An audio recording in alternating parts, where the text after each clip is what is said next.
Hello dear students, welcome to the channel. We are solving chapter 10 of class 6th RS Agrawal Maths. Today we will solve exercise 10C. Exercise 10C question number 1. If the cost of 14 meter cloth is रुपए 1890, find the cost of 6 meter of cloth. तो ये questions unitary based method पे हैं. यहां पर 14 metre cloth का cost दिया हुआ है. 6 मीटर क्लॉथ का कॉस्ट फाइंड करना है. तो 14 मीटर का जब दिया हुआ है तो पहले हम 1 मीटर का फाइंड करेंगे और जब 1 मीटर का मिल जाएगा तो उसके बाद हम 6 मीटर का हम इजीली फाइंड करेंगे. तो पहले लिखते हैं यहाँ पर कि 14 मीटर क्लॉथ का कॉस्ट क्या है, रुपए 1890. Cost of 14 metre of cloth equal to रुपए 1890. तो 1 मीटर क्लॉथ का कॉस्ट फाइंड करेंगे पहले. तो हम लिखेंगे cost of 1 metre of cloth. 14 metre cloth का कॉस्ट दिया था रुपए. तो इसे हम 14 से डिवाइड कर देंगे तो 1 मीटर ऑफ क्लॉथ का कॉस्ट पता चल जाएगा. अब हम 1890 को रफ में अलग से डिवाइड करेंगे 14 से, तो वैल्यू आती है यहां पर रुपए 135. 14 वन जा 14, 18 में 14 सब्ट्रैक्ट होगा तो 4 आएगा, यहां से 9 नीचे आएगा. फिर 14 3 जा 42, 49 में 42 सब्ट्रैक्ट होगा तो 7 आएगा और ये 0 है, ऊपर से नीचे आएगा तो 70 बनेगा और 14 5 जा 70. दैट मीन्स 1890 को डिवाइड करेंगे 14 से तो 135 आता है, वही हमने यहां लिख दिया है. और ये 1890 रुपए में था इसलिए वैल्यू भी रुपए में आएगी.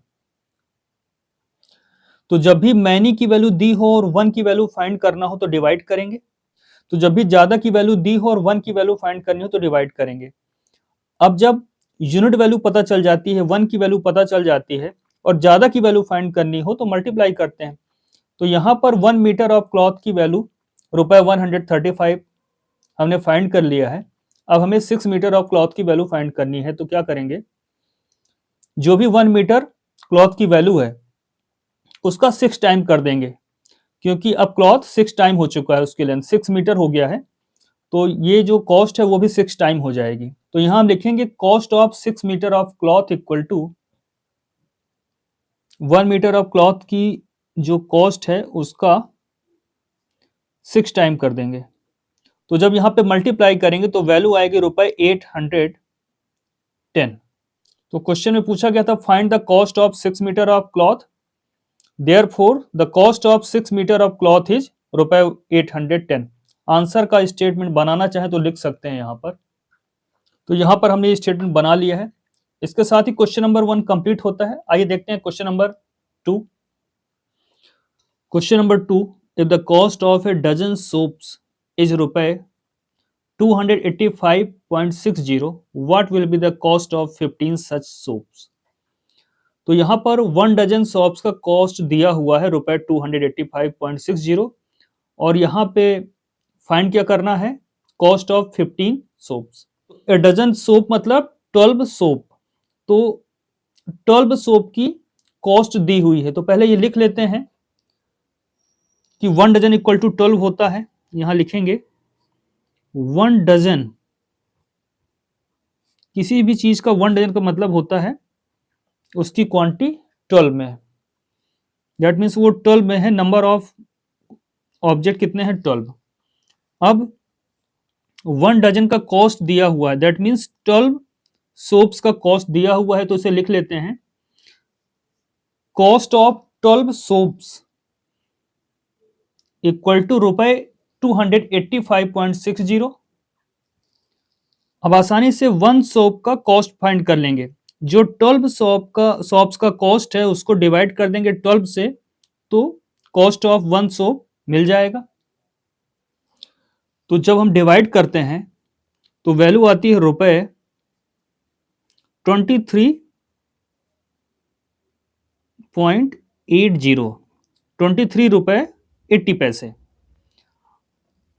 तो 1 सोप का कॉस्ट पता चल चुका है और हमें 15 सोप्स का कॉस्ट फाइंड करना है। तो जब 1 का पता चल जाए और मैनी का पूछा जाए, ज्यादा का पूछा जाए, तो मल्टीप्लाई कर देंगे। तो जो भी कॉस्ट है 1 सोप का, उसमें 15 का मल्टीप्लाई कर देंगे, तो कॉस्ट ऑफ 15 सोप्स पता चल जाएगा। देयरफॉर कॉस्ट ऑफ 15 सोप्स, तो 1 सोप का कॉस्ट है 23.80 और 15 का फाइंड करना है, तो इसका 15 टाइम्स कर देंगे। जब हम मल्टीप्लाई करेंगे 23.80 का 15 के साथ, तो प्रोडक्ट आएगा 357। ये रुपए लिखा है तो रुपए लिखेंगे। तो कॉस्ट ऑफ 15 सोप्स क्या है? रुपए 357। तो आंसर का स्टेटमेंट हम लिखेंगे, therefore cost of 15 such soaps will be रुपए 357। आइए देखते हैं next question. Question number 3, if 9 kg of rice cost रुपए 327.60, what will be the cost of 50 kg of rice. यहाँ पर 9 kg राइस का कॉस्ट दिया हुआ है और 50 kg राइस का कॉस्ट पूछा गया। तो 9 kg का दिया है, तो पहले हम 1 kg का फाइंड करेंगे। और कैसे मिलेगा? डिवाइड करने से मिलेगा। जब भी मैनी की वैल्यू दी हो और 1 के लिए फाइंड करना हो तो डिवाइड करते हैं। और जब 1 kg राइस का कॉस्ट पता चल जाएगा तो 50 kg कैसे फाइंड करेंगे? तो 1 kg का जो भी कॉस्ट है उसका 50 टाइम्स कर देंगे। आइए सॉल्व करते हैं इसे। तो पहले हम लिखते हैं cost of 9 kg of rice equal to रुपए 327.60।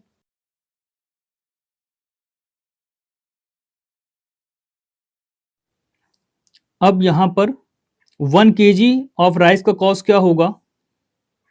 तो लिखेंगे cost of 1 kg of rice,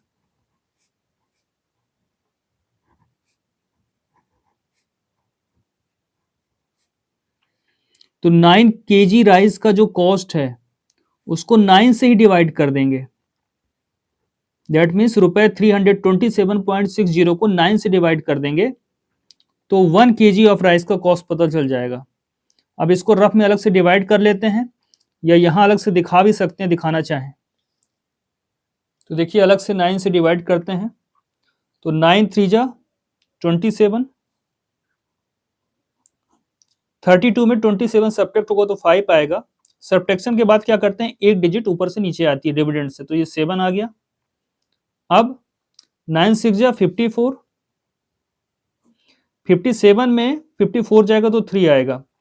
फिर यहाँ डेसिमल पॉइंट है तो डेसिमल पॉइंट लगाते हैं और 6 नीचे आएगा। अब यहाँ पे 9 4 जा 36, 0। अब एक 0 और है तो 0 ऊपर से आएगा, तो 9 0 जा 0 टाइम्स ही जाएगा, 9 0 जा 0। That means 36.40। तो यहाँ क्या लिखेंगे? 36.40। अब ये वैल्यू रुपए में है तो यहाँ पर रुपए लिखेंगे।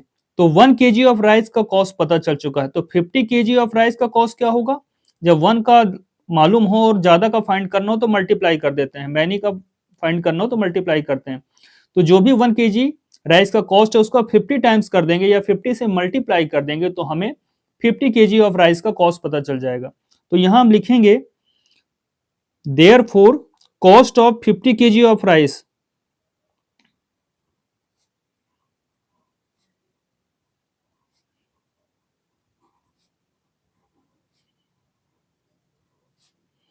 तो जो भी 1 kg ऑफ राइस का कॉस्ट है उसका 50 टाइम्स कर देंगे। दैट मीन्स 50 से मल्टीप्लाई करेंगे। तो जब हम इसे मल्टीप्लाई करते हैं तो वैल्यू आती है 1820। तो 50 kg ऑफ राइस का कॉस्ट क्या होगा? 1820। तो आंसर का स्टेटमेंट बनाएंगे। लास्ट में क्वेश्चन में लिखा था what will be the cost of 50 kg of rice, तो हम लिखेंगे यहां से the cost of 50 kg of rice will be रुपए 1820। तो ये फाइनल स्टेटमेंट हो गया। इसके साथ ही क्वेश्चन नंबर 3 कंप्लीट होता है। आइए देखते हैं question number 4। Question number 4, if 22.5 of a uniform iron rod weighs 85.5 kg, what will be the weight of 5 meter of the same rod। तो क्वेश्चन में कहा गया है 22.5 मीटर यूनिफॉर्म रॉड है जिसका कि वेट 85.5 kg है, तो इसकी 5 मीटर रॉड का वेट क्या होगा। तो देखिए यहाँ पे लिखा है यूनिफॉर्म, दैट मीन्स हर एक मीटर का जो वेट है वो इक्वल होगा। तो 22.5 मीटर का वेट दिया है, पहले हम 1 मीटर रॉड का वेट निकालेंगे। तो जब ज्यादा का दिया हो और कम के लिए फाइंड करना तो डिवाइड करते हैं। तो यहाँ 22.5 का दिया है, 1 के लिए करना है, तो जो भी 22.5 मीटर लेंथ रॉड का वेट है उसको 22.5 से डिवाइड कर देंगे तो 1 मीटर ऑफ रॉड का वेट पता चल जाएगा। तो आइए सॉल्व करते हैं इसे। तो पहले हम लिखेंगे weight of 22.5 metres of the iron rod equal to 85.5 kg।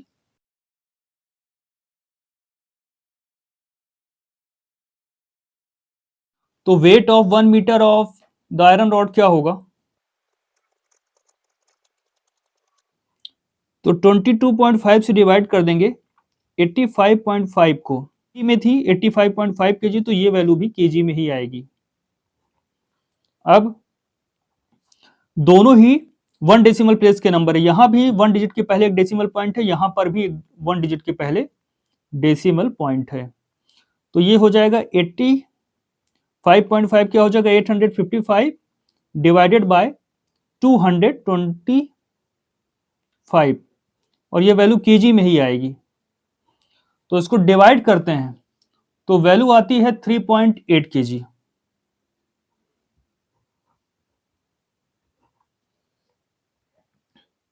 इसको अलग से डिवाइड करके देखा भी जा सकता है, इसको रफ में अलग से डिवाइड कर लेना है तो 3.8 केजी वैल्यू आएगी। अब 1 मीटर का तो पता चल गया कि वेट कितना है, तो 5 मीटर का क्या होगा, इसका 5 टाइम्स। तो फाइंड कर लेते हैं, therefore weight of 5 metres of the iron rod equal to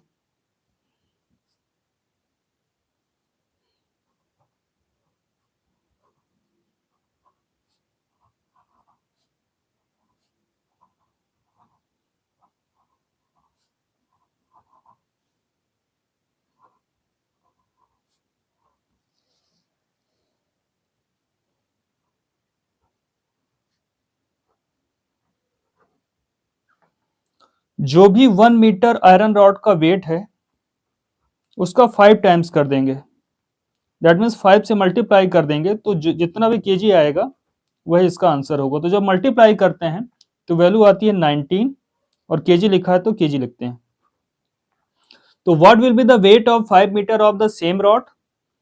the weight of 5 metre of the same rod will be 19 KG. ये फाइनल स्टेटमेंट होगा, इसको लिख लेते हैं।